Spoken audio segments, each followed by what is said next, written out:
Deb, can you hear me? Can you hear me? Now I can. Now I can. Okay, sorry, it worked last night, but we're having technical difficulties, so we're just going to have you on our computer instead of the main screen. That's fine. All right, it's just going to be awesome. All right, so we have everybody here, and you can just, can everybody on Zoom, let me mute everybody then. Everybody mute yourselves on your end except for Deb.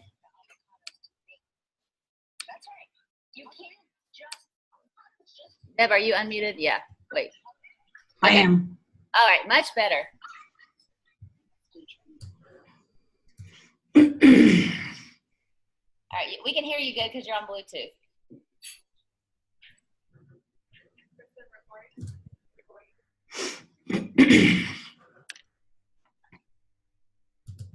Okay. Thank you so much, Deb, for being patient. It's all good.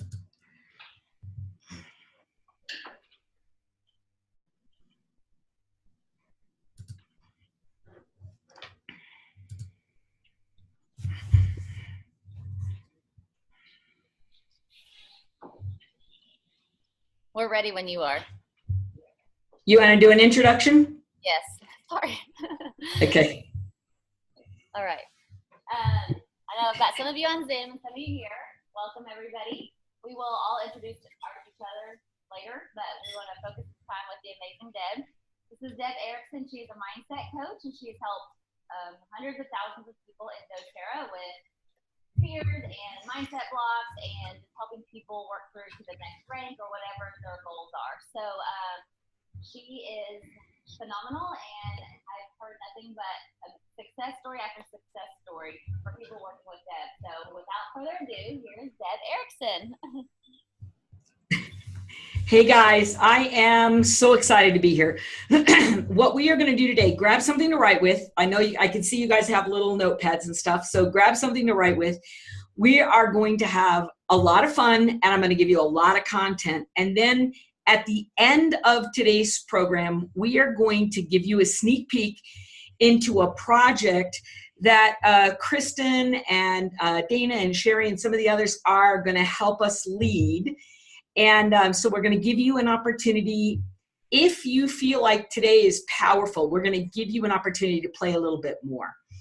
So I'm going to start by telling you a little bit about my background so that I give you perspective with what I'm going to teach you today. Because I'm gonna show you how fear is at the core of holding you back and not really allowing your light to shine and allowing your true potential to come out in your business. And so let me tell you kind of where all this comes from. My background, I went to school to be an educator, PE teacher, coach, health teacher, and I coached basketball, softball, track and field at the college level all the way down to elementary. I taught every single level as well. And I got to tell you that while I loved coaching, I love teaching and I love coaching, I learned very early in my career that it wasn't going to pay the bills. And so after a little while, I decided I got to find a career where there's a little bit more money so I can take care of my family. And I realized that I had some skill sets in selling. And so I went out and I joined several corporate companies so that I could advance my selling skills. And you know what? In a few short years, I was at the top of their pay scale. I had been moved into management and sales training and sales marketing and sales recruiting. And I was making tons of money. And then I had no time freedom. Right. So I went from doing a job I loved to making tons of money, but I still was missing that ability to be home with my family when I wanted to. And so I started looking around, and that's when I found network marketing.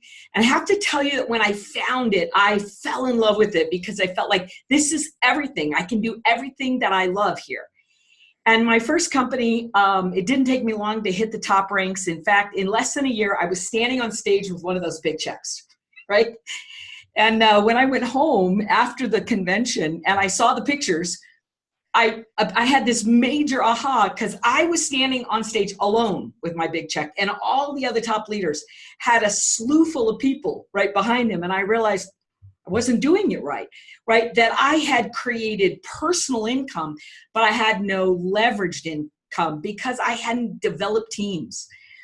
And so I went home determined that I was going to figure this out and change what I was doing. And about that, then the company went under. And so when that happened, it was like, oh, you have to be careful what company you pick, right? And so I was going to jump right back in, but I decided before I went that I wanted to figure out what it was that didn't go well. What is it about team building that I hadn't gotten? And so I started researching. I started researching the industry. I signed up for every trainer that I could sign up for. I started working on my master's in psychology.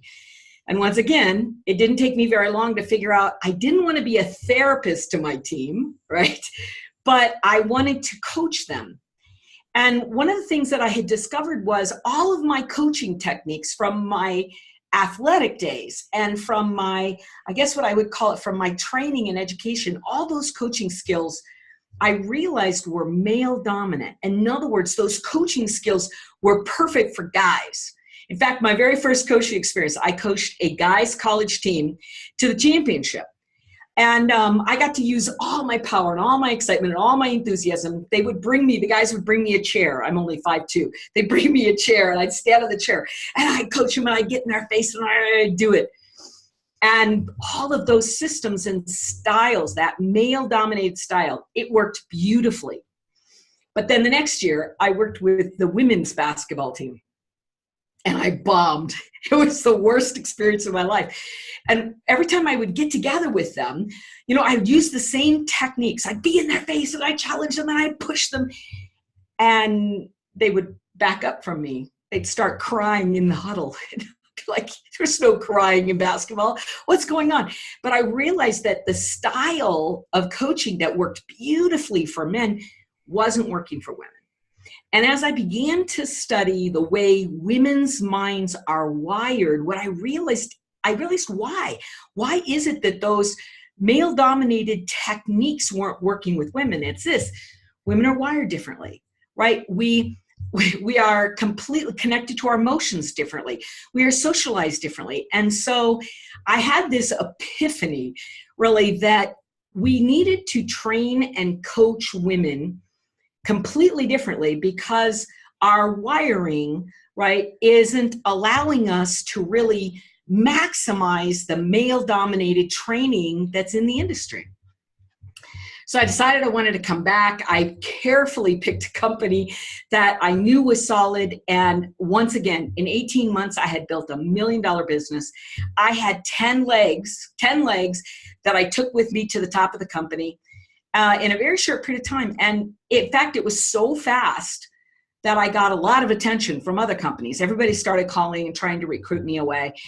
And there was one company I was interested in because it was a startup company. And they wanted me to come and be on their executive team. So I would have been in corporate and build all of their training modules. I got so excited because I'm a teacher, right? So I jumped ship and I ran over and I spent 2 years researching the industry, researching all the trainers and training that is available in our industry. And here's what I discovered is it is universally male dominated. And even the female trainers that are out there, what they've done is they've used female language, but male strategies. And so what I realized is, okay, there's a missing link here. There's a missing piece that nobody is out there teaching how the mind works and how the female mind works and what we need to do to free ourselves, first of all, and then secondly, to empower the women on our team. And that became my mission. My personal mission is to free the women of the world, right? I want to give women the understanding of why they have what they have and give them the tools to make the difference. Well, about that time, I found and fell in love with neuroscience.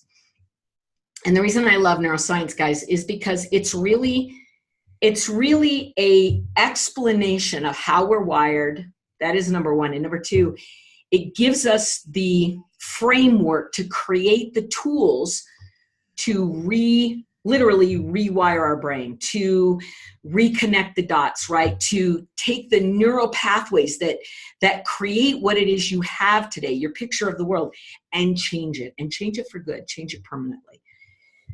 And I realized that there's a huge opportunity and a huge opening for women who understand how to work with women. And by the way, men who know how to work with women. In fact, I have a lot of men in my program who are husbands, right, of women who are leaders that are saying, I need to know, number one, how to deal with my own wife. And number two, how do I deal with the team, the women on the team? See, the industry is 80% women, 80% women. And yet the vast majority of the training and even the philosophy is structured towards the male psyche. So what you're going to get today is a shift. I'm going to give you a paradigm shift so that you can begin to look at your own business and the people on your team as you are leaders. I know you guys are all leaders here. So I want to give you something. I want to give you the tools that you can look at yourself, your own business, and then the perspective of you as a leader for your entire team.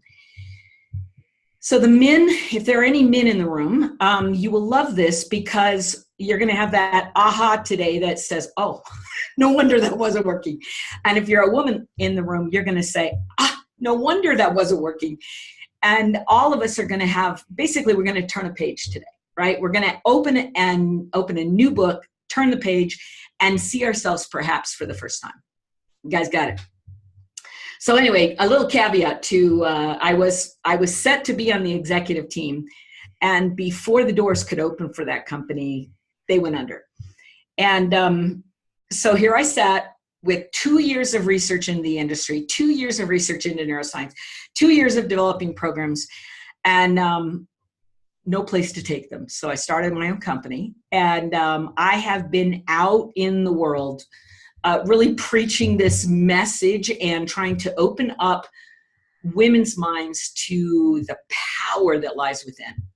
So my history with doTERRA is simply this. I bumped into the oils, quite honestly, kind of, off chance. Somebody in Albuquerque shared them with me and fell in love with them. And all of a sudden I had this breakthrough because I realized this, guys. Neuroscience is based on the wiring and the chemistry of your brain.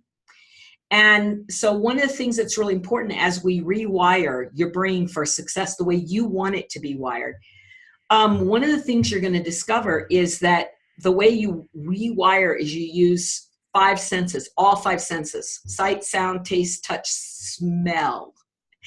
And all the neurotools that I had built had everything except smell. Taste and smell were the hard ones. And I had to have people use their imagination. And then when I bumped into the oils, it was so obvious. Oh my goodness, oils need to be a part of my neurotools. And so one of the things that you're going to find is every single neurotool that I teach, I combine it, with an essential oil. Okay. So it's a perfect match for you guys, which is kind of what opened my mind to doTERRA. So what happened, of course, is I started following some of the key leaders. I finally got Haley Hobson to look at everything I was doing. She embraced it. She fell in love with it. Only took a year, and the rest is history, right? So now what we have is literally thousands of people in doTERRA that are looking at and using these neurotools to radically change their business. So there's the history. And I'm giving you all of that because I want you to, number one, get a good feeling of me and understand where all of these pieces come together that I'm going to teach you today. So let's get started with fear, because fear sits at the base of pretty much every human behavior. Let me explain what I mean by that. Fear, in fact, let me show you some pictures, guys. I am a teacher, so I have to teach. So I'm going to give you some pictures. All right, so here we go. Let me see if I can find. Okay. There we go. All right. So let's look at this sphere image. I'm going to try to get myself just a little bit bigger because I know your screen is small over there. All right. So here we go. At the base of your brain is this little itty bitty piece of the brain called the amygdala. So if you put your hand at the base of the brain right there, it sits right up in there, right before the brainstem. And this little itty bitty piece is actually controlling your business. Okay, I want you to get the connection. It is what has a stranglehold on you and a stranglehold on your business. The whole idea of this little piece of the brain is it was designed as a survival mechanism. That's what it's for. It's supposed to keep you alive, keep you alive and kicking. So what this little piece of the brain is doing is it's always scanning the environment, and it is looking for anything that could threaten you. Now, it originally was designed for physical survival. So in other words, there's a saber-toothed tiger around the corner, you should go the other way. So we were wired to avoid danger. Feel it? Wired to avoid danger. Write it down because you got to get that part. That's what this part of the brain is supposed to do. Avoid danger. And originally it was physical danger that could cost you your life. However, right, there aren't a lot of tigers around the corners these days. But so what the brain has done is it has kind of switched from just avoiding physical danger to now avoiding anything that causes you pain, that causes you frustration, that causes you negative emotion in any way, shape, or form. So the brain is wired to avoid anything that doesn't feel good to you. So here's what's really interesting. You get to define what that is.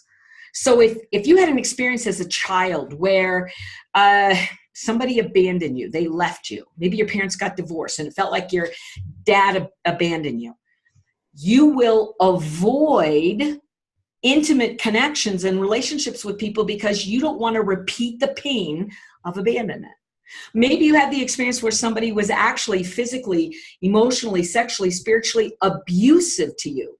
They abused you in some way. Then your brain is like on heightened alert for anything, putting yourself in a position where you could be taken advantage of. You could be abused. You could be disappointed. You could be neglected. You could be left. You guys get it?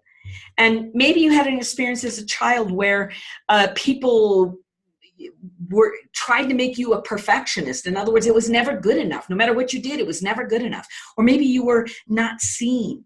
Whatever it is that began way back there, I want you guys to get this, whatever started back there now has become your personal success blueprint, your mental blueprint.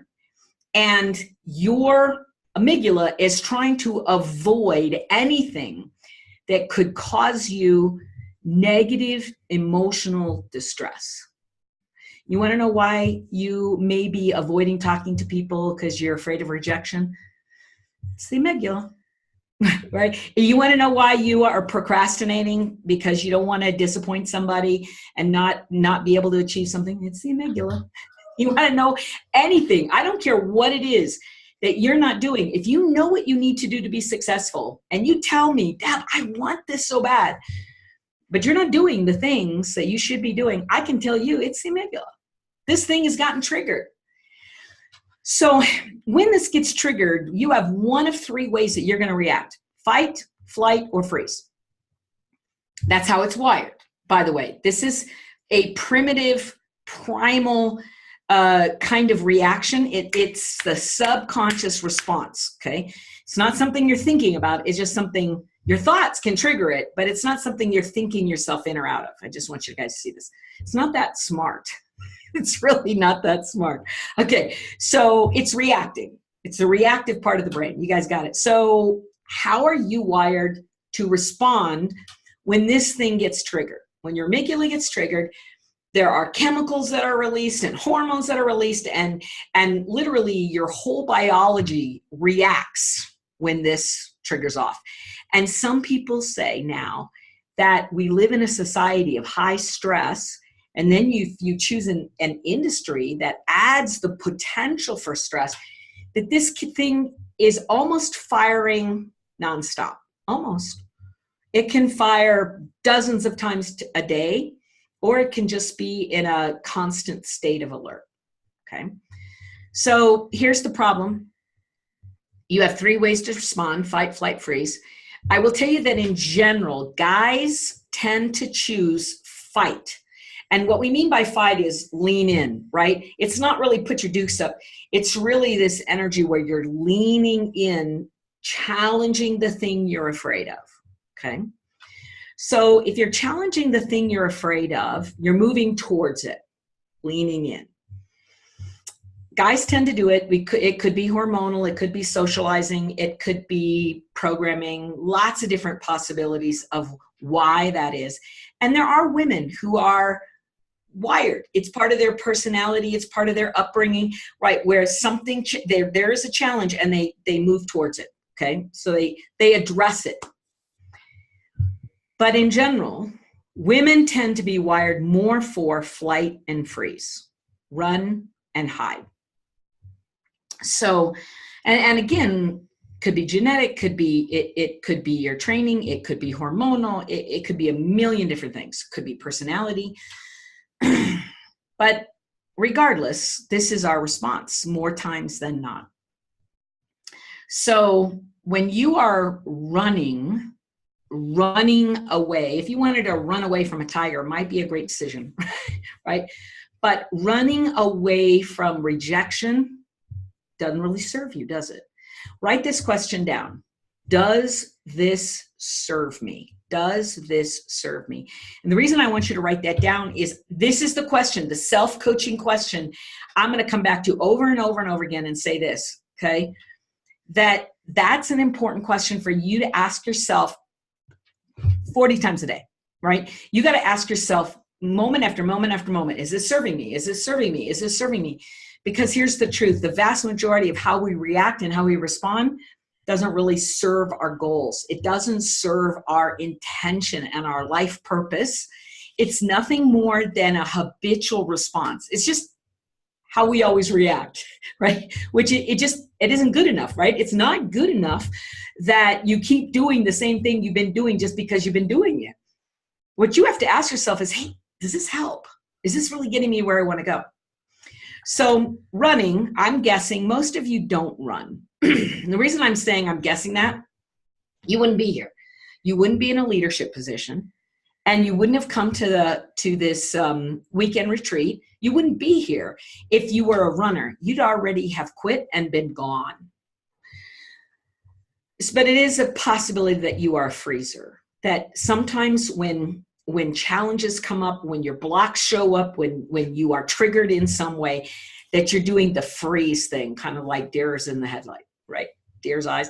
So I want to talk about both of these because although you're not a runner, you probably are recruiting some people who go into flight mode. And here's how you know they go into flight mode is they show up and you do the interview and they fall in love with the oils and everything's great. And they're like, yeah, I want to do this business. I think I could really do it. And they order the presidential kit and it shows up and they open the box and they're like, oh, boom, they got triggered, fear hit them, and they're a runner by nature. And so what do? They start running. They won't return your calls, your texts, right? They don't come to the training they said they were going to come to. They fall off the planet. It goes crickets. And you're like, what happened? I'm going to tell you what happened. Fear got them and they were a flight risk. So what do? You're like, hey, don't go anywhere. And you start running after them. So if their fear center has gotten triggered and you start chasing them, what's their fear center saying? Their fear center is saying, aha, I knew she was a threat, run faster. Right? So all you do when you chase a runner is that you reinforce their fear center and you cause them to move away from you at a faster pace. So you gain nothing by chasing people who are in flight mode. What you really want to do, guys, is stand still, stay put, open up your arms, get into the receiving mode and say to them, even if you have to say this by text or by email, hey, I know something must have happened. Maybe it's fear. Maybe you got triggered. Maybe you're uncertain now. Maybe there's some doubt. And you know what? That's okay. That's pretty normal. It happens sometimes. I'm not going to chase you, but I'm going to stay right here. And I want you to know I have open arms. Come back anytime. If you want to slow down a little bit, if you just want to use and fall in love with the oils again, if you have more questions, I'm here. Let's slow this whole thing down. And whenever you're ready, I'm here. And as you speak those words, guys, what happens is you soothe the beast. This amygdala, instead of being in high alert mode, it quiets. It's like putting a cranky baby to bed. You got a cranky baby, they're screaming and yelling and holding their breath and spitting stuff up. And as you rock them and calm them and they can go to sleep, right? All of a sudden there's peace in the house again. Well, that's what we want to do, is we want to soothe the amygdala and let it calm. Guys have a hard time with this because they choose fight mode and they don't understand that you can't just get in somebody's face who's running. And so sometimes what happens is if you are pulling back and a guy's more in your face, it causes you to just pull away more. You guys feeling that? So let's talk about freeze, because freeze is important. And many of you here are in freeze mode or have been in freeze mode or will be in freeze mode, because this is the most common thing that occurs. And the beautiful thing is all of these are temporary responses. So you can pull out of any response mode you want. If you have the tools, you can pull out of it. But let's talk about freeze. Here's what freeze does. Freeze causes you to slow your momentum. Freeze causes you to stall. Freeze causes you to sabotage. Freeze causes you to procrastinate. Freeze causes you to go into perfectionism, where you say it isn't perfect, so I can't do it yet.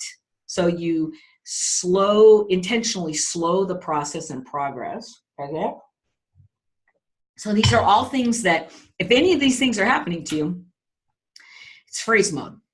If you know what you need to do and you don't do it, it's freeze mode.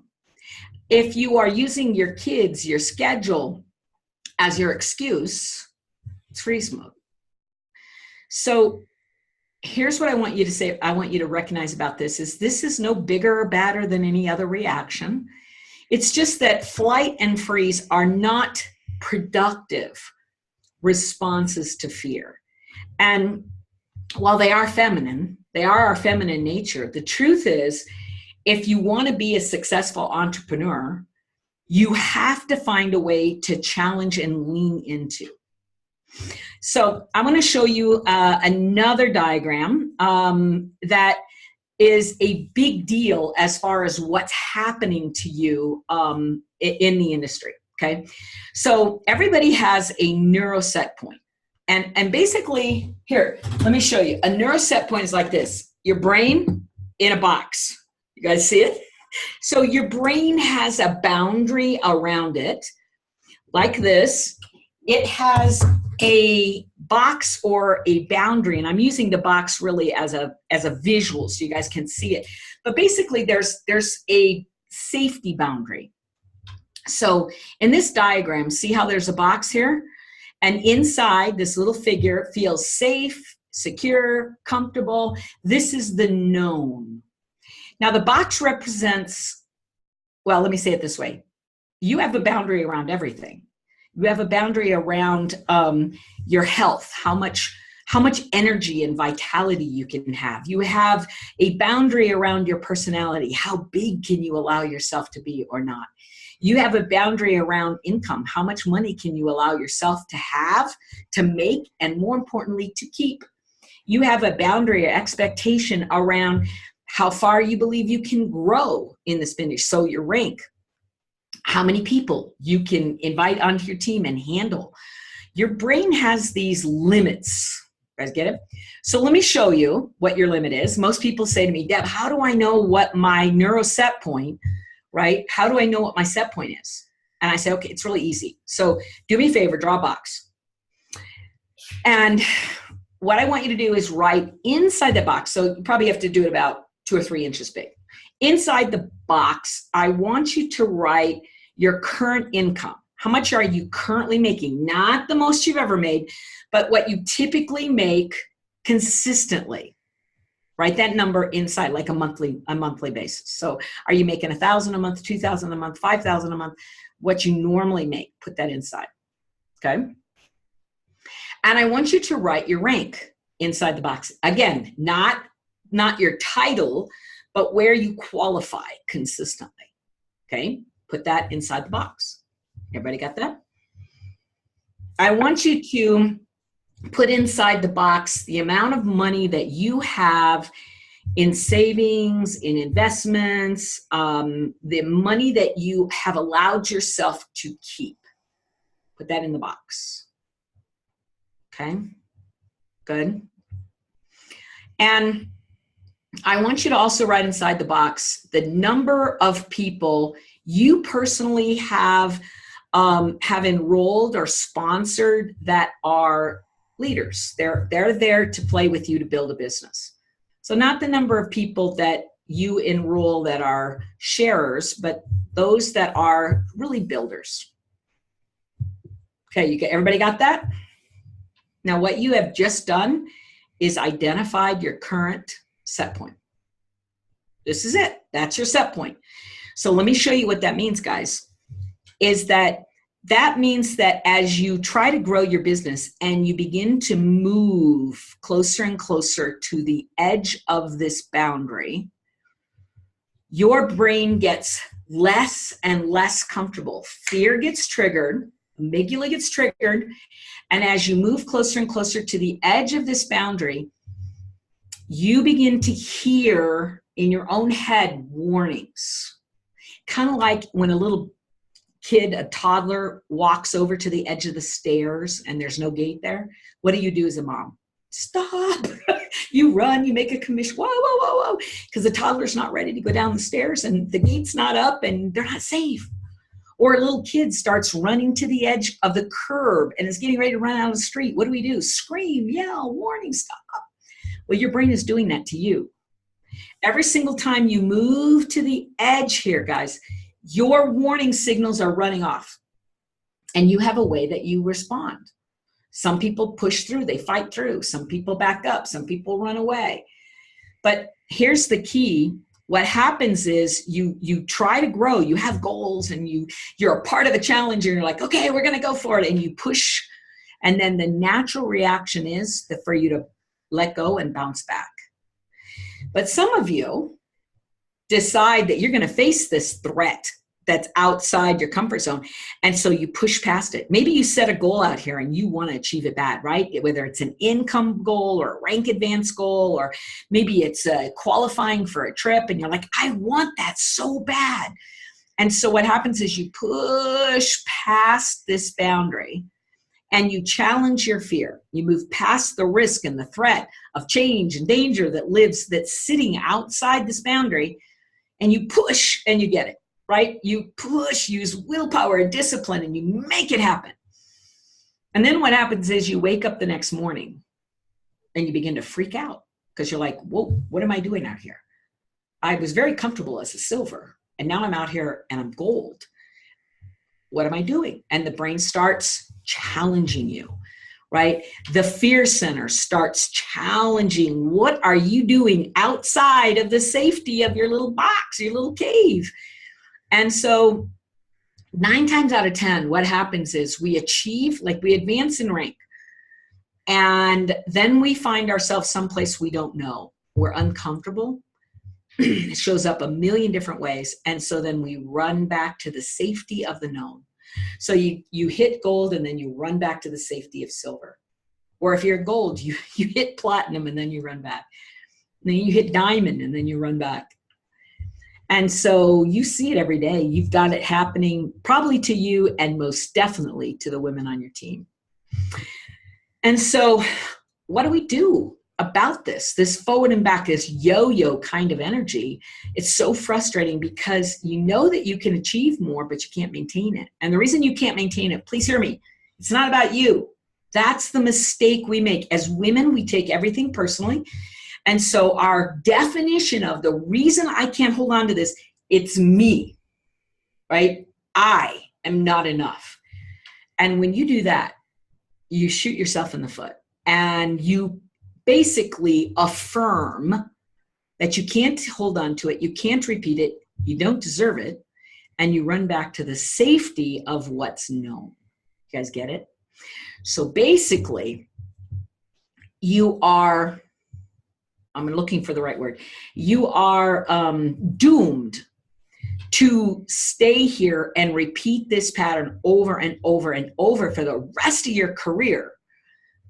And this is what causes people to quit, because they want more and they believe they can't achieve it. And all evidence says, I just can't seem to get there. And then they quit, or they settle. Even worse, you settle in and you're like, oh, this is good enough. And then we convince ourselves that it's okay. I'll just hang out here. But here's the problem, guys.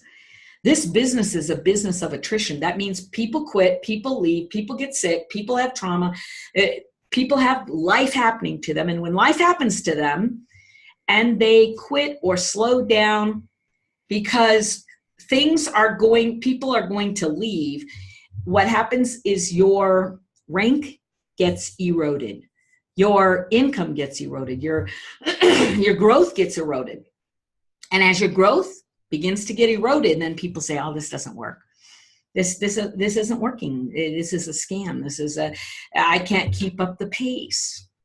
And I'm here to tell you the only reason, please hear me, the only reason this isn't working and you're not growing the way you want to and your people aren't growing the way they want to is because that darn amygdala, right, is attacking them, telling them they're in danger if they grow. And so they pull back to the safety of the internal boundary.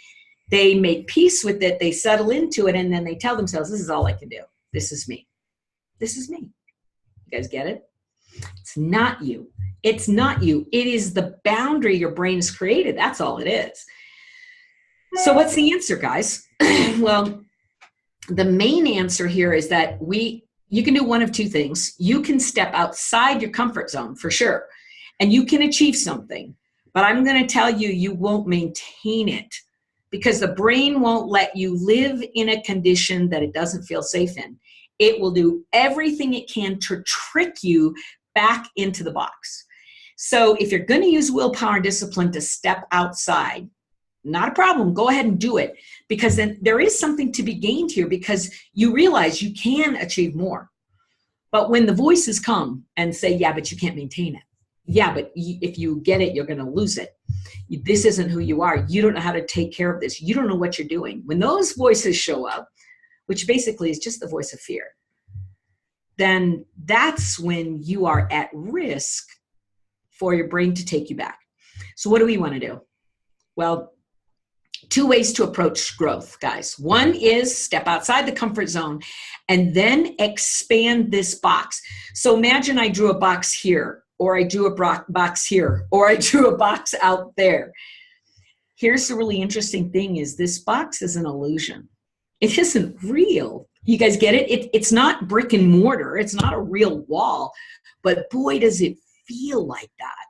It feels like you just, bam, ran into a wall and you can't make something happen. You can't push any harder.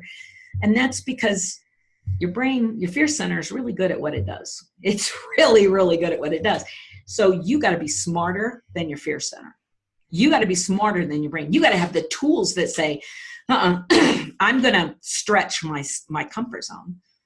And then as I push out the boundary of where I'm comfortable, right, I can either easily and effortlessly continue to grow, or I grow with a little push and a shove because I like that kind of force energy, and then I expand my box. Either way, you better expand your set point, because if you don't expand the set point, sooner or later, the brain will destroy the thing you're living in because it is a threat. You don't feel like you deserve it, or you can't maintain, or whatever it is.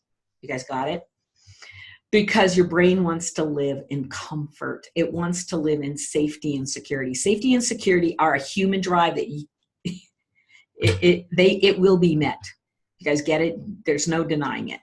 So what we want to do is shift the wiring so that you believe that you deserve more, so that you believe that you're safe and secure to have more, so that you believe that you can handle it, so that you believe that it's not going to take over. See, the key is we tell ourselves all kinds of stories about why we can't, why we don't deserve it, why we can't do it, why it's not going to work, we don't have the time, we don't have this, we don't have that. And they're all stories. They're just stories. You guys get it? So here's one more thing that I want you to see is impacted by your set point, because this is big when it comes to this business. So everybody do me a favor, and I want you to think about what kind of recruiter you are. So I know you enroll, I get that, but what I'm looking for is builders. So I'm not talking about enrolling a sharer. I'm talking about finding builders and recruiting them on your team and then developing them, right? So I want you to think about that process. So as you think about finding and attracting and signing up builders, how good are you at that process? How good of a recruiter are you? So on a scale of 1 to 10, I want you to give yourself a number and write it inside that box. What's the number that represents your recruiting identity? Okay, write it inside the box. All right, now I've got some fun to tell you. So first of all, here's another difference between men and women. Men over-evaluate their abilities. In other words, they have more confidence than they actually have. Let me say it another way. There was a study done at Yale University, and what they did is they took all these college kids, they're college sophomores, and they put them in a room and taught them a skill. Men and women, both. Taught them a skill, and then they gave them a test. And there were 10 questions. So everybody that scored a 7, right, on this test of a skill set that was brand new, nobody had it. They took all the 7s and they put them in a different room.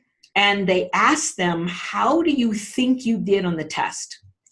Every single guy in the room said, I think I aced it. I'd say 9, 10, I think I did great. So they all got a 7, but what they did, guys, elevated, they saw themselves as having more skill and doing better than they actually did. So they elevated that energy. They elevated their confidence in their ability. Guess what the women did? Exactly. They devalued themselves. So every woman in the room got a 7, but what did they say? Ooh, I don't think I did very good. Maybe a 5, 6. Every woman. Every female 7 said, I think I did less than, and every male 7 said, I think I did more than. Well, the study went on to look at confidence, and here's basically what it says is that one of the reasons men have an advantage in business is because they elevate their confidence and their knowledge. Now, sometimes that causes them to crash and burn, but it doesn't matter because they'll just jump right back in and try again. So it causes men to be willing to try again, to take a risk. And by the way, Forbes magazine wrote an article a while back that said the number one indicator on whether you will be successful as an entrepreneur is your willingness to take a risk and your comfort with failure. So if you'll take a risk, and if you're okay with sometimes it doesn't work out, you'll eventually be successful as an entrepreneur. Well, women have exactly the opposite response. They don't want to fail. They take everything personally, and they devalue their internal confidence. So here's how that plays out in your business. And did you guys know that 80% of the industry, network marketing, are women, and yet women only make up for 20% of the total income available in the industry? Let that sink in. We're 80% of the workforce, we make 20% of the money. Why? This is why. This is why. The reason why is because we devalue ourselves and we take less risk, and we're not okay with sometimes failing, right? So let me show you how it comes back to the recruiting thing I was telling you about. So remember that in the box you put what number you have? For fun, let's just say that you see yourself as a 6. So first of all, just acknowledge you're probably at least a 7 and maybe an 8. because you already devalued yourself. I can put money on that. But let's just say you're a 6, right? You see yourself as a 6. And by the way, it doesn't matter what you really are. It only matters how you see yourself. Any guy, well, so let's take the guys. The guys are 7s, but they see themselves as 9s. So here's what's really fascinating. They're recruiting from a 9 position, even though they're really a 7. You're a 7 and you're recruiting from the 6 position. See the difference? Right to begin with. All right. Now, here's what's really interesting. There's a part of the brain that the survival mechanism of the brain that says this: stay inside your box, stay put. Do not challenge the status quo. In fact, if you think back to your dating days in high school, do you remember ever having a crush on someone and then your girlfriends all said, oh, you'll never get him. He's too cool for you. He's out of your league. You ever had that experience? Right? And so what does that mean? Well, that is the internal pecking order that is a part of our socializing that basically says whatever your current identity is, you should hang with peers. So what this is saying here is, hey, if you see yourself as a 6, even if you are 7, you self-identify as a 6, then you need to hang with 6s, peers, right? But when you go to recruit, the mindset says, I'm going to step into leadership, right? I'm going to become a leader. And as I become a leader, here's what that means. I need to have followers. So your brain is actually saying, believe it or not, your brain is saying, hey, if you're a 6, who should you recruit? 5s. Got it? Because 5s will follow you. You could recruit a 6 because that would be a peer, but mostly what is comfortable for you is to go get 5s and 4s. And so guess what your 5s and 4s will do? They'll go get 3s and 4s. And guess what your 3s and 4s will do? They will go get 2s and 3s. So every generation of your organization, right? People are less driven, less committed, less focused, less determined, less entrepreneurial, more dependent because you recruited down, which don't beat yourself up. That's the way our brains are wired. Your brain is wired to recruit down. You guys get it? So if you're recruiting down, every single generation becomes less comfortable pushing their boundary. They're less coachable. They're less teachable. They're less interested. They're less committed. And so what happens is you as the leader have to become stronger and more powerful, and you got to drag them and you got to motivate them and you got to inspire them. And then you are exhausted. And you're like, wow, it's just not worth it. I got all these people and I'm having to mother them and take care of them. You guys get it? So this set point works against you in your recruiting unless you do what guys do and you elevate your identity. See, if you elevate your identity, if you think you're a 6, which means you're probably at least a 7, but you go out into the world as a 10, right? So you step into your 10-ness every single day. Elevate your belief, your confidence, your mindset, right? You're like, yes, I'm a 10. I'm going to go find 10s. See, 10s can recruit 10s. But if you go out in your 6-ness and you see a 10, you know what you'll do? You'll talk yourself out of it. You'll say, oh, I'm not ready and I'm not dressed. She's not going to say yes to me. I don't have my stuff. She probably doesn't need it. These sounding familiar. So in other words, what you'll do is you will step down, right, and pull back instead of reaching out. So you'll run and hide. So what's really interesting about neuroscience, guys, is that it explains all the different stuff we're doing, right? You have this set point that is controlling what you feel comfortable with, number one. And number two, you have a set point that is holding you back from recruiting true leaders, top 10s into your organization.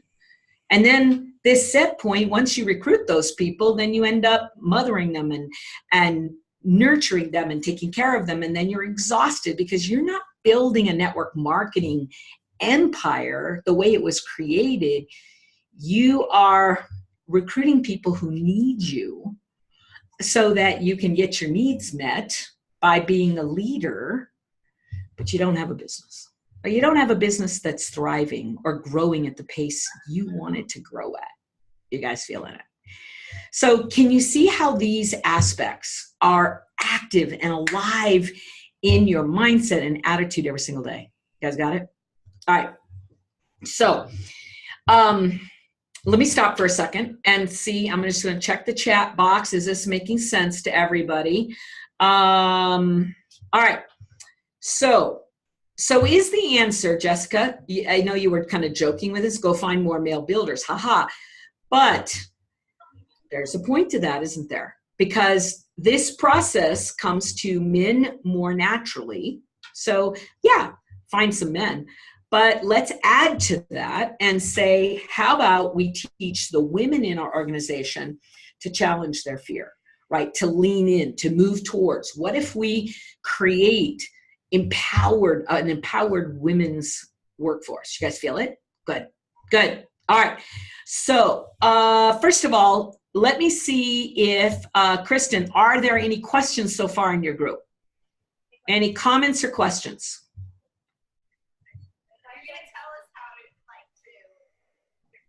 They want to know how to fix their brain.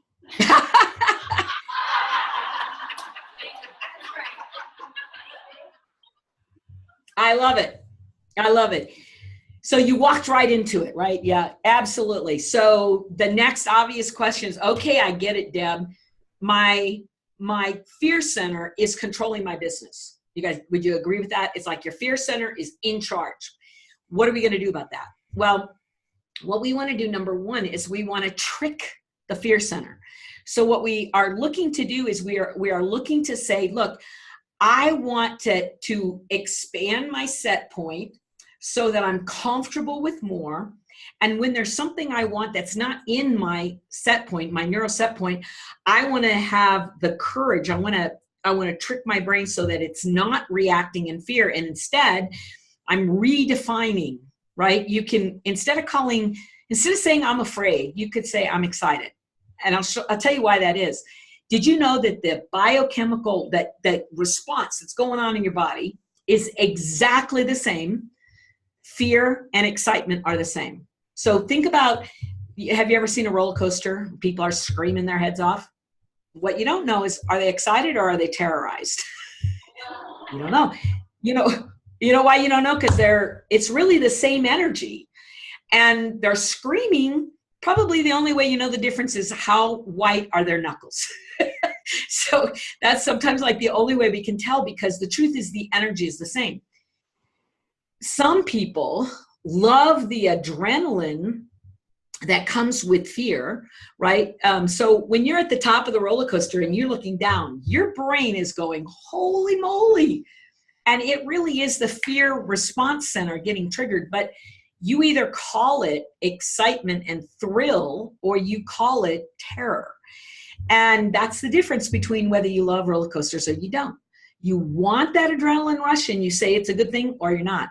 So the truth is, it's the same in our business. It's the same in our business. So recruiting new people, is it terrorizing or is it thrilling, right? It's how you're defining it. And the reason you're defining it a certain way is because you're using the responses to label yourself. So you're saying, when they say no, that means I'm not good enough. And I'm here to tell you, stop it. Stop it.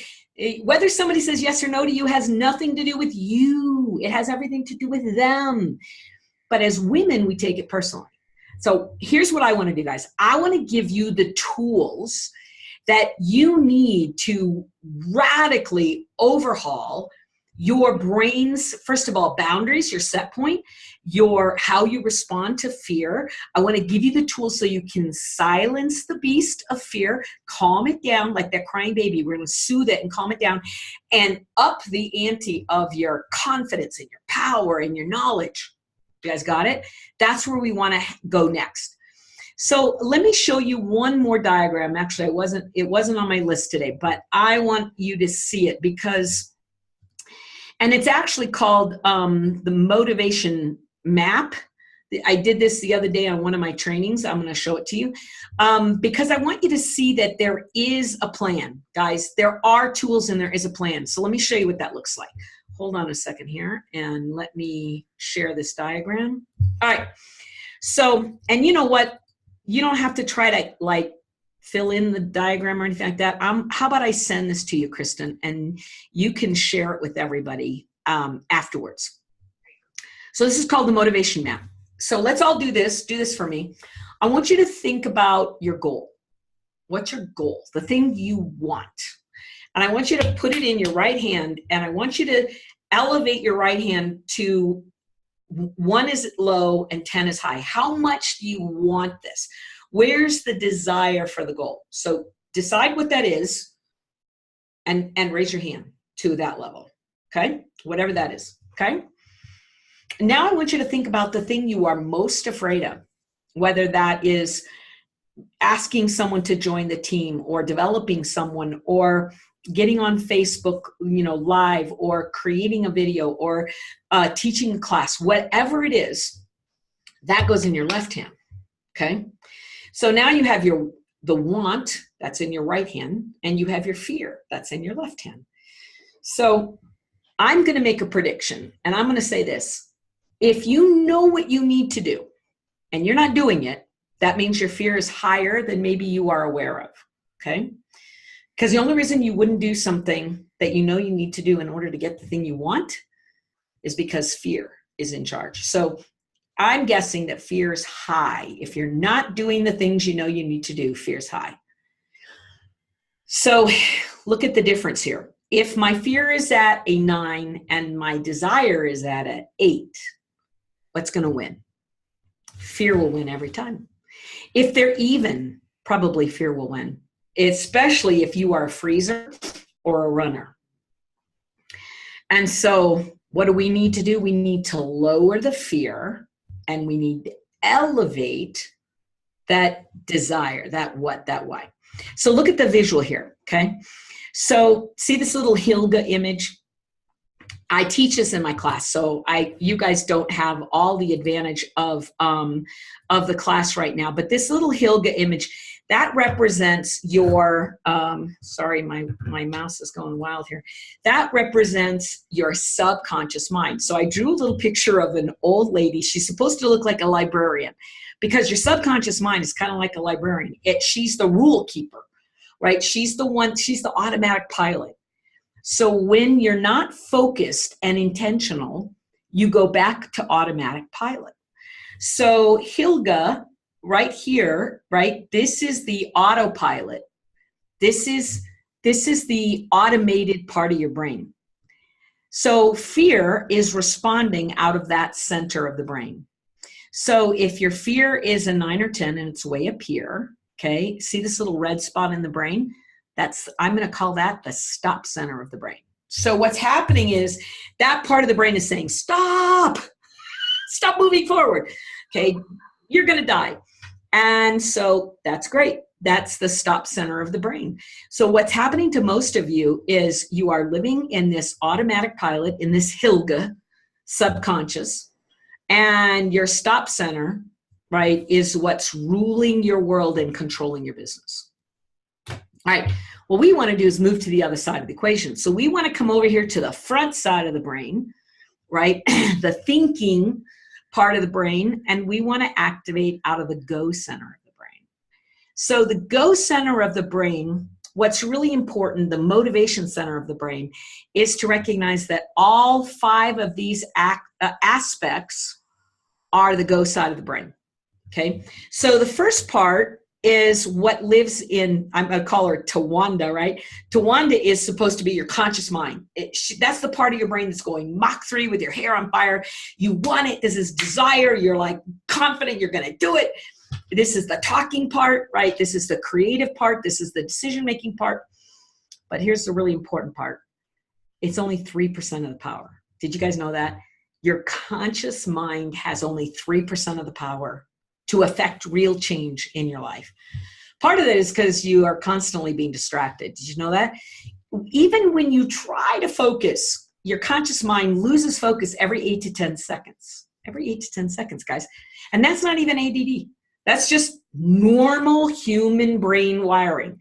So it's kind of like you're like, oh, we're going to do this. I got this goal and I'm going to go after this thing. And 8 seconds later, your brain's like, oh, look, something, shiny over there. And so we are constantly being distracted, your phone, your text, your TV, your kids. And that's normal. So the conscious part of the brain that decides your what do I want, and your why do I want it? And you know how important that is. Why is so important.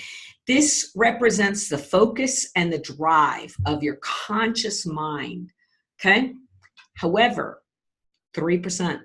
So, and by the way, willpower and discipline lives in the conscious mind. So if you've ever tried to do something, give up chocolate, you're successful about 3% of the time. Not because you don't have willpower, but because the willpower you have lives in the most distracted part of the brain. You guys get it? It's not even your fault. You're just using the wrong side of your brain.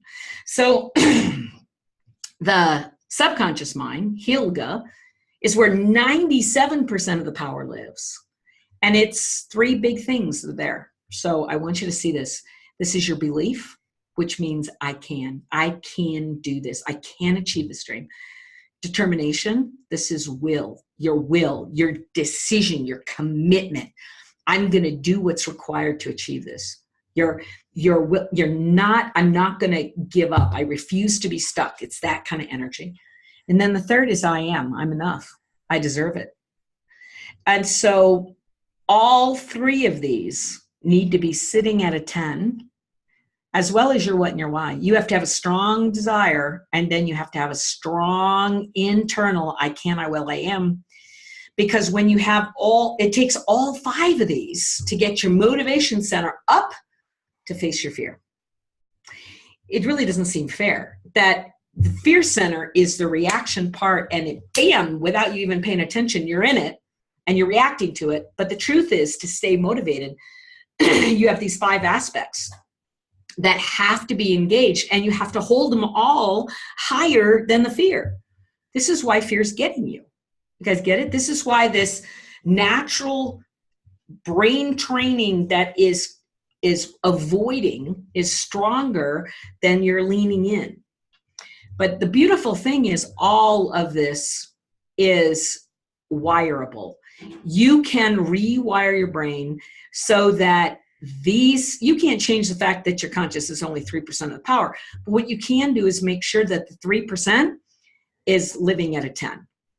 And you can't change the fact that 97% of the power is driving you on automatic pilot towards your childhood programming. Well, that's your original programming, and you can't change the fact that it's going to drive to programming. What you can do is change the programming. You guys get it? So that's our job.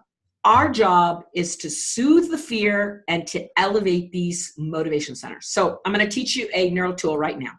So anybody got an oil? Grab an essential oil that is a power oil for you. I don't care which one it is. It has to be your power oil. The essential oil that makes you feel strong and powerful. It lights up the brain. It's something that could move you into action. Get your oil. Everybody got it? Everybody's going to get oils. That's cool. So what I want you guys to do is, when you get that oil, put it in the palm of your hand. Put a little in the palm of your hand. Rub it together. Warm it up good. And start breathing it in.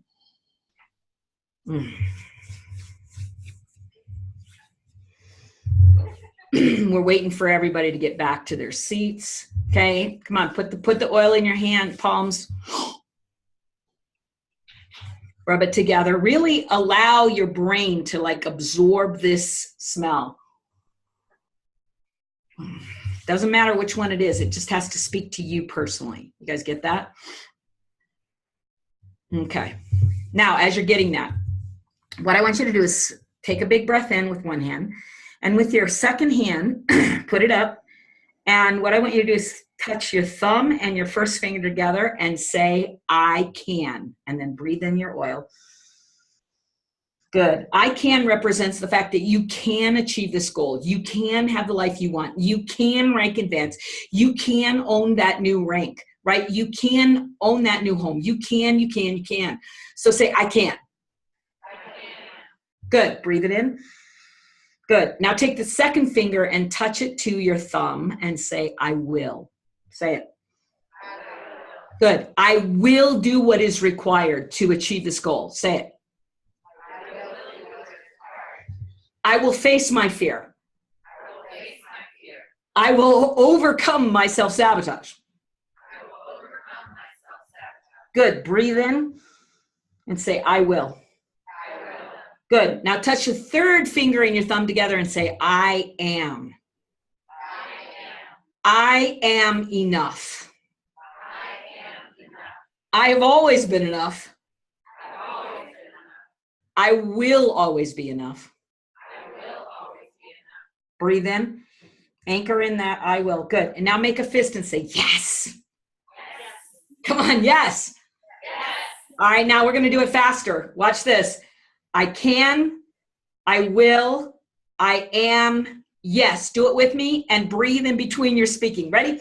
I can, I will, I am, yes. Again, I can, I will, I am, yes, I can, I will, I am, yes, I can, I will, I am, yes, I can, I will, I am, yes. Breathe it in. You guys feel that? That's a neuro tool. That's a neuro tool. What we're doing is we are telling our brain, see this, right? This is what I want my core belief to be. I'm elevating my I can, I will, and I am. I'm anchoring all of that in. I'm anchoring it in with the oil. So I just want you guys to see it. The other thing you could do is use your vision board. Let's say you have your vision board and you hold it up in front of you and you say, I want to anchor this vision board. I can, I will, I am, yes. Touch the vision board. So you're looking at it. So I'm looking at my goal. I'm speaking the words. I'm using touch, and I've got an essential oil. You guys, what you've just done is you've used a neural tool to, bam, put your brain on steroids. So that is an example of a neural tool that is what I call a here and now tool. So let's say you need energy, you need focus. Maybe it's time for you to make some phone calls and you're sitting looking at the phone going, oh, I can feel my fear rising.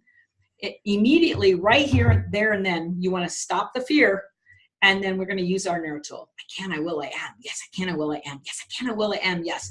And as you do that, as you do the finger roll, by the way, that's what neuro tool is called, is a finger roll. As you do the finger roll, as you speak the words, as you smell the oil, you are energizing the brain to move into action. So what I teach people a lot of times is, hey, if you have a fear of a phone, pick your phone up and put the first number in so you're ready to go. You got the number in. And when you feel the fear and you want to resist, stop, do a couple finger rolls, get your power big, and then push the button, right? And bam, you are into it. You've just overcome the fear. And that's what we're going to do. We're going to trick the fear. We're either going to calm it down and or we're going to up our energy. We really want to do both of those. You guys got it. So what I just gave you is an example of a neuro tool.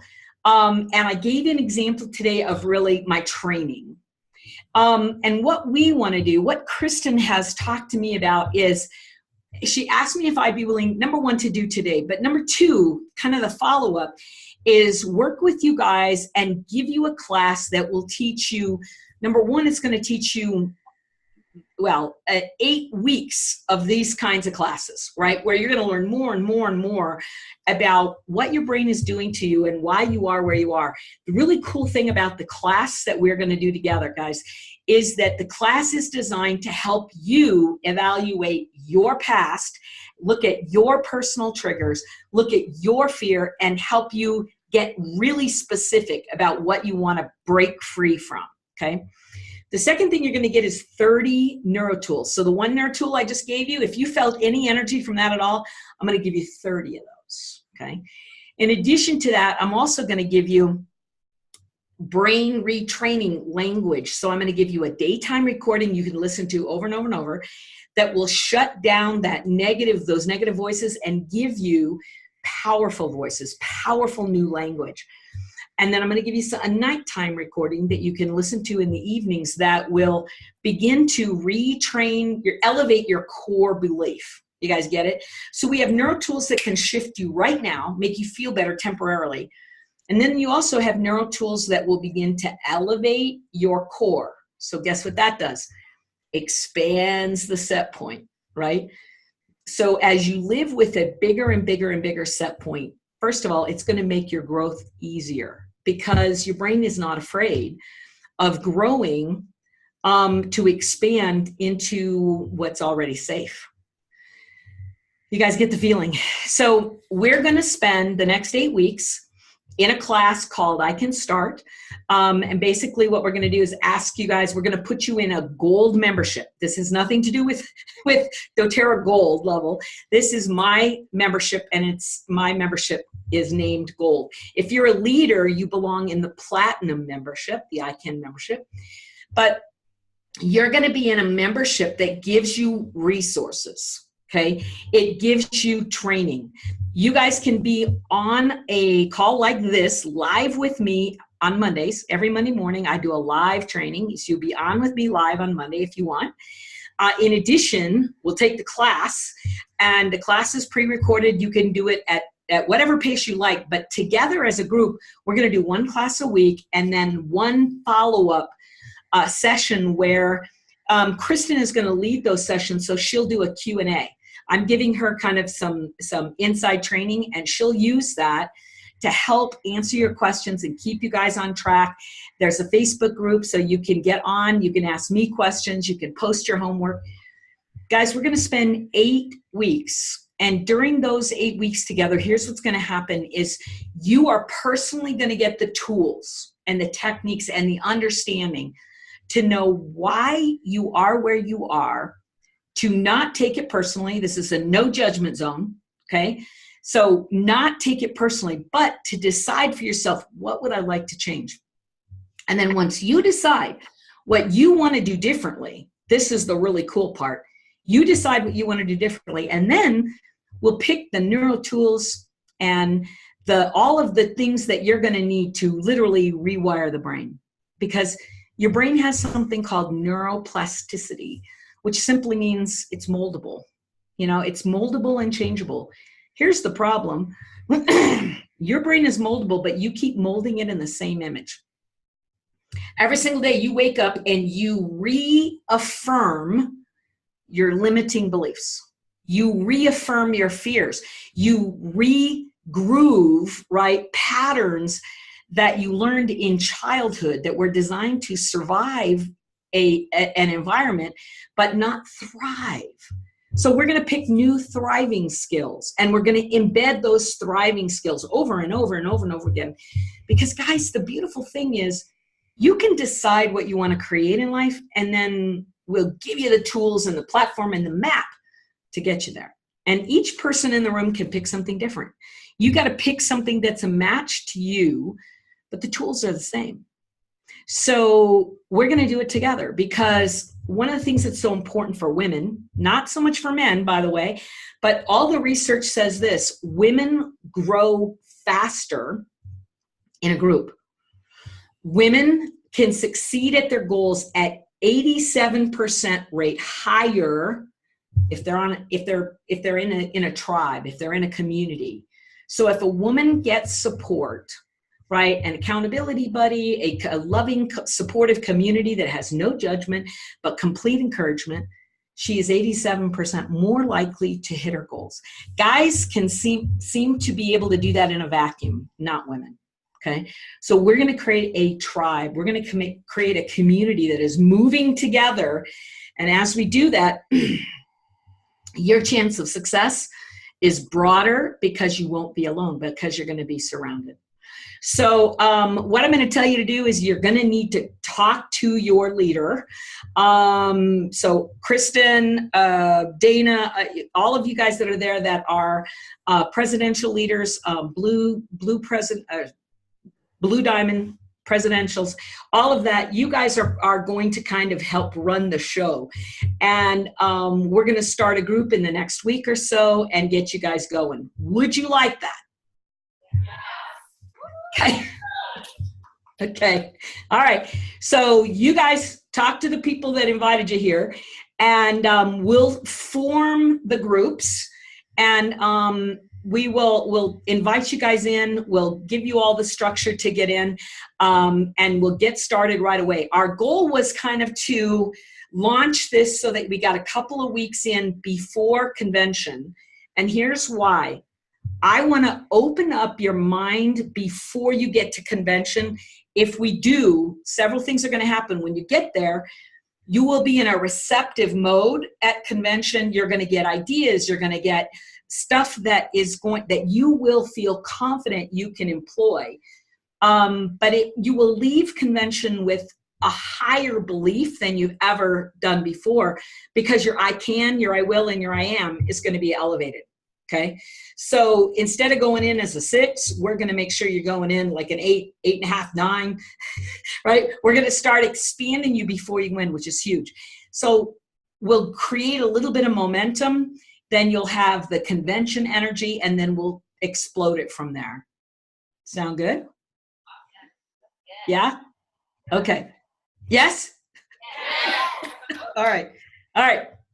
Excellent. So, let's see, Kristen, any other questions? I didn't really say I told you we're gonna do it. And what I want you guys to know is it's repetition over time. But any other questions or comments from you guys? Yeah, there were some in the chat. Can you answer the question? I think Allison had one in the chat. How do you help women recognize their behavior as fear-based? When they don't recognize it, then they quit or run or feel mom guilty, and they want to build organically and not salesy. So, great question. First of all, let me show you guys something. People always call me and they say, Deb, I need help becoming a good coach. And I say, okay, what's your biggest concern? And they say, I don't know how to coach somebody that won't return my call. Let that sink in. How do I coach somebody that won't return my call? So the answer is you don't, right? If someone won't return your call, you have nothing to offer them. So the one thing I'm going to say about your team is, if your team is resisting you, if your team is running away, if they're in fear mode and they're running, they're using kids as their excuse, if they're triggered by fear and they're not seeing it, how do you make them see that fear is what's holding them back? And the answer is you probably can't. So the number one thing I'm going to say is, first of all, let's look at this group with love and compassion, recognize that they have gotten triggered. We're going to invite them to play. So the biggest thing you can do for people is teach. When you teach, you have the potential to open up their awareness so they can see their own stuff. But if you give them advice or you tell them, well, you're doing this, right? How does that feel if I go, it shouldn't feel good, right? And so if I give advice or I tell you from an autocratic place, you'll resist because I just triggered your fear center. So you'll resist. But if I ask a question, I offer teaching. If I give a gift, then those who are ready will open. And so your job is to become aware and to watch and to keep offering and to watch for the moment when it's a teachable moment. You want to watch for a moment when somebody is coachable and they're open. As long as they are in defensive posture and they are running, quite honestly, you have nothing there's nothing you can give except love. You can give them love and you can hold them in a space of belief, but that's about all you have. Feel it? However, here's the really cool thing is that when those people who are in a defensive posture, when they see you moving, when they see things happening, it gives them a chance to come to you and say, how are you doing that? What's going on? And then that's the moment. Now you have something to give. Okay. So that's kind of part one, but here's part two. We got to get you recruiting up. Because chances are really good you have recruited down. You've recruited people who are defensive, protective, right? You've recruited people that aren't quite ready and you're trying to push them. You want it more than they want it. You're pushing. And so the minute you see that, stop and say, nah, let me go recruit up. Let me go find some additional people. Let me go find some folks that as I help them recruit up, they're on the move. You guys get it? And then these others will turn. Some of them will turn when the timing is right in their life. Okay. Some of them will never turn, and you got to love them and release them and bless them and let them have their own pacing in life. But that doesn't mean your business needs to be slowed, guys, right? Your business and your success is not dependent on that one woman that won't do whatever. Your success is dependent on you. So let's get you out. Let's get you opening to, let's get you adding to your team higher and higher and higher level people. Let's get you comfortable with recruiting higher and higher level people. And I promise you, if you recruit a 10, you never have to force a 10. 10s are off and running. You're going to be chasing them. That's the beauty. And that's also the scary part, isn't it? Right? So that'll change everything. All right, let me see. There was something else on that question I want to make sure I got. The thing about if they quit and run, guys, again, not a lot you can do. Open your hands, welcome them back. But for goodness sakes, let's go find other people. And people who want to build organically, what they're really saying is, I don't want to face my fear. I am a little anxious. I'm a little fearful. Let's do this organically, like let everybody come to me. Okay, that's not a builder. That's a sharer. And she just wants to share. Don't try to make her into something she's not. She's not there yet. That means she won't eventually, but it means that's where she is. You need some builders on your team. Let's go find some builders. Okay. And so a builder has completely different energy. You will never hear a builder say, I think I'd like to be organic in my growth. A builder's like, how the heck do I do this fast? That's what a builder's saying, right? And so you know what you've got because of how somebody's talking. But when someone doesn't want to be salesy, you know what they're telling you? And if you don't want to be salesy, what you're saying is, I have an image in my mind that sharing is trying to force someone to make a decision. I'm trying to twist somebody's arm. And that, my friends, is a male perspective. So what you're really saying is, I don't want to sell from a male perspective. That's all they're saying. Okay, so let's teach them a female perspective. Let's teach them. And by the way, you know what a female perspective is? A female perspective is service. Men want to conquer. They want to achieve. They want to acquire, right? I'm going to convince. That's kind of the male energy. Female energy is, how can I be of service? So the beautiful thing about being of service is that what you're doing is you're saying, I'm going to put your needs ahead of my needs. So tell me what you need, and I will bring my entire, all the options of all the essential oils and all the healing options. You tell me what you need. I'll help you find the solution. You guys, when you come from that space, people will flock to you because you have answers to their questions, their pains, their frustrations, their prayers. You got the solutions. When you are a solution bringer, you become one of the most powerful women on the planet. You guys got it? But it's completely different energy than that. So when someone says, I don't want to be salesy, what they're saying is, I don't want to be a man. And I agree. You don't have to do it that way. That's not the perspective that will make you money and bring you peace as a woman. So let's rewire the brain and let's get you going the direction you want to go. Deb, I have a question. That was really good. So I agree we all need to recruit up, and that there's some people that we just need to hold space for them. But from a builder, from a personal perspective for each of us, I feel like there's some people in the room that they're so scared that they don't have crucial, honest, kind conversations with builders. But then there's some people in the room that maybe they make their builders run from them, or their qualifiers run from them, because their personality is, like you said, authoritative. They're like, you need to do this, you need to, so I feel like there's like, don't you guys feel like this? You can be one extreme with fear, or you can be one extreme with democratic and telling people, and you make your people run. So what's the balance? Is it, like you said, asking questions? Yes. It's the two things. Is, first of all, we have learned as women a male model and perspective, and we are using it in a way that doesn't feel good. It doesn't feel good to us, and doesn't feel good to other women. So number one, you're modeling the wrong thing. That's all. Number one. Number two, if you're coming from lack, like I'm almost in desperate energy and lack energy because I need this person to do this thing.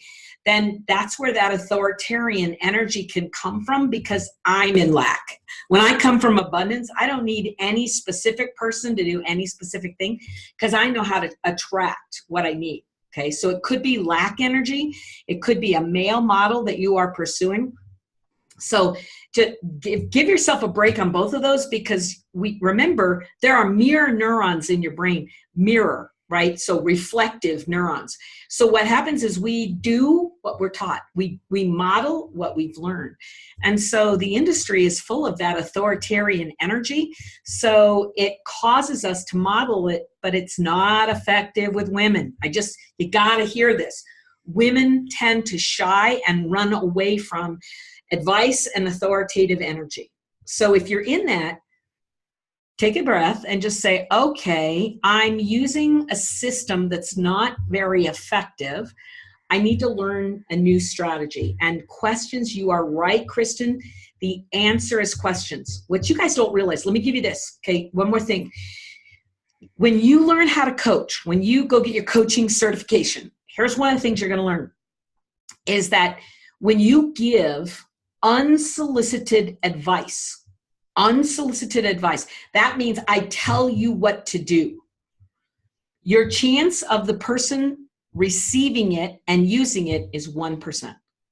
1%. Okay. Why? Because the minute you get into that energy, the other person's fear center gets triggered and they are pushing you away. So you are using a style. It's not you, it's the style you're using is you're triggering fear in the other person. You're throwing them into defense. And so their ability to even receive the good advice you're giving them is 1%. You guys know this from teenagers, right? And then the second category is this: when you teach a willing student, somebody who wants to learn what you're teaching them. So this is the person that's taking notes.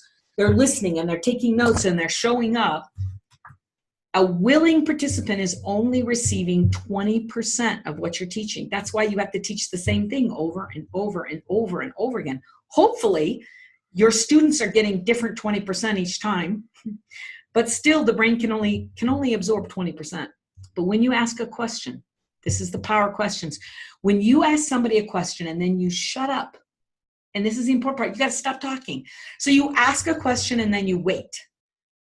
What happens is the other person goes inside their own brain, and there are conversations happening inside their own brain, and you give them the opportunity to come to a conclusion by themselves inside. They can have their own aha, their own breakthrough moment. And when that happens, the retention rate is 80%. That's one of the things I teach my coaching students. People who come to me and say, teach me how to do what you do. I tell them, you got to ask questions and shut up. Because when you ask a question and you let silence hang in the room, the other individual's brain can do what it's designed to do, which is connect the dots. And when the other person connects the dots, that's where power happens. But that means you have to trust. And if you are desperate and you're fighting somebody, they're just going to resist. But when you ask questions, you actually empower both of you. So yes, I'm going to teach you how to ask yourself those questions so you can self-coach, right? And I'm going to show you how to do that with others, because it's the answer in every stage of the business. Questions are critical in closing the sale. Questions are imperative. Give you an example of a question. Okay, here's a great question. If you keep doing what you're doing right now, where's it going to lead you? In another 6 months, in another year, in 5 years, in 10 years? What will your bank account look like? What will your business look like if you keep doing what you're doing right now? So wherever you find yourself today, ask yourself, if I keep doing this day after day after day, or not doing it day after day after day, where am I going to end up?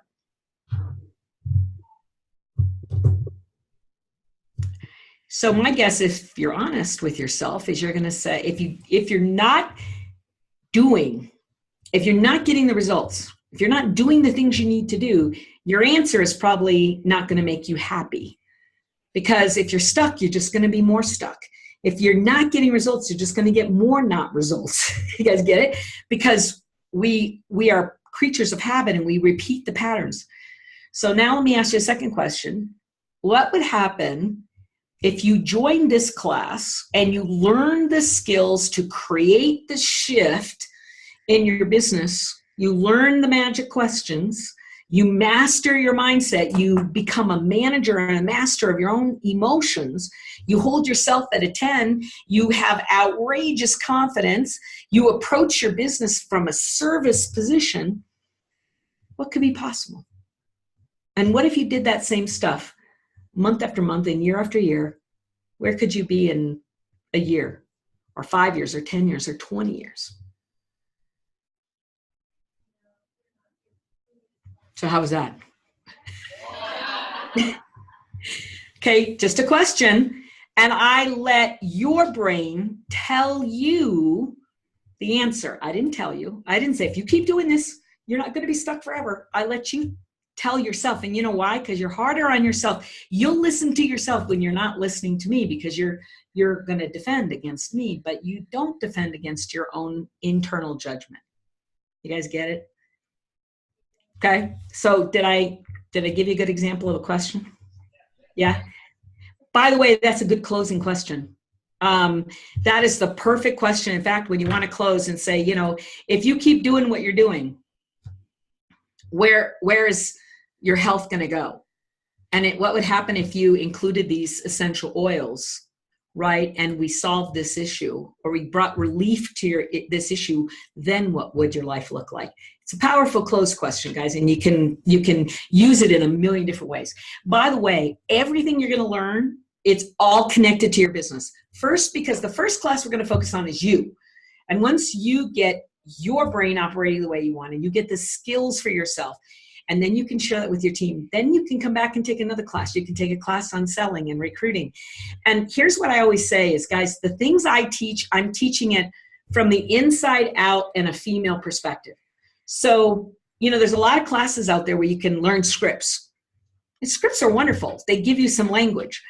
But if you're not picking up the phone, then a script doesn't matter. And most of our fears are causing us to behave in ways that it doesn't really matter if we get scripts. It doesn't matter. Those things don't matter if you don't have the internal energy and confidence and belief, the I can, the I will, and the I am. If those things aren't operating at a 10, skill set is only going to change your business a little bit. If we get your mindset right, then all the skill set training that you've invested with will come back 100-fold. So start with mindset, and then we're going to add skill set. Good? Good. Okay. All right. Well, Kristen, I went a little over my time. I apologize for that. I hope we set a good tone to begin your conference. Oh my gosh, that was amazing. Everybody enjoy it? Good. Thank you so much, Deb. That was phenomenal. We look forward to working with you. All right, guys. Love you much, and we'll see you soon. Thanks, Deb. Bye. Bye, everybody. Have a great day.